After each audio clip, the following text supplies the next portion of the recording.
जगन्नाथ से लीलामय से अनंत कोटि बलियार भुज प्रति ओडियांक मौड़मणि तांकर लीलाखेला अनन्य जेते जागा सेते भिन्नता। खोर्धा जिला चिलिका ब्लॉक नईरी गाँ निकटरे रही कांकण शिखरी। एठारे पूजा पाती श्री जगन्नाथ बलभद्र और देवी सुभद्रा। चिलिका कूलरू 3 किलोमीटर यात्रा करिबा परे आसे कांकण शिखरी कूद। 1 किलोमीटर परिव्याप्त जंगल पहाड़ घेरा परिवेश रही प्रभुंकर क्षेत्र। जेतेबेले श्रीमंदिर उपरे कला पहाड़ आक्रमण करिथिला महाप्रभुंको सुरक्षित रखिबा पई सेवायत मानंकु होइथिला स्वप्नादेश। परे सेवायत माने भेड़ा साहाय्य रे चतुर्धा मूर्तिंकु आनी लुचाई रखिथिले एही कूदरे।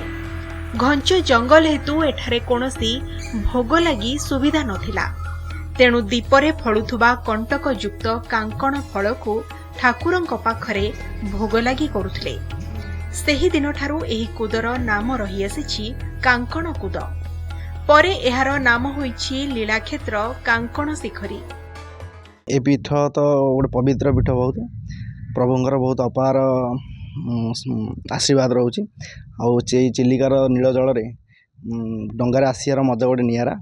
आ प्रभुंर ये जगह को आसला मस्तिष्क गोटे अलग प्रकार गोटे भाइब खेलुँ, गोटे पॉजिटिव भाइब आसुची, बहुत भल लगुच।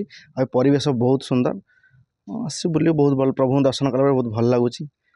जगन्नाथ दर्शन कर सेतबेलर तत्कालीन गजपति राजा जे रामचंद्र देव सेतबेले लुकायित भाव में आसीथिले। सेतबेले रथयात्रा बेले एठी भी गोटे सगड़ी रथयात्रा होइतिला एवं सेही रथयात्रा को स्मृति बहन करी वर्तमान आमे एई कांकण शिखरी पीठरे प्रभु को चिलिका जल परिवेष्टित कांकण शिखरी चारिपट आमे नौका विहार करूचु एवं नील जल राशि चिलिका सेतबेले बड़दाण्ड पालटि थाए।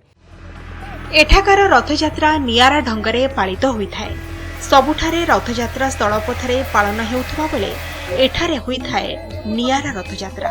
चिलिकार अथल नील जल राशि रे होइथाए रथयात्रा। नंदीघोष, तालध्वज और दर्पदलन नामक 3टी डंगा को एकत्रित करी दौड़ी रे बंधा जाए।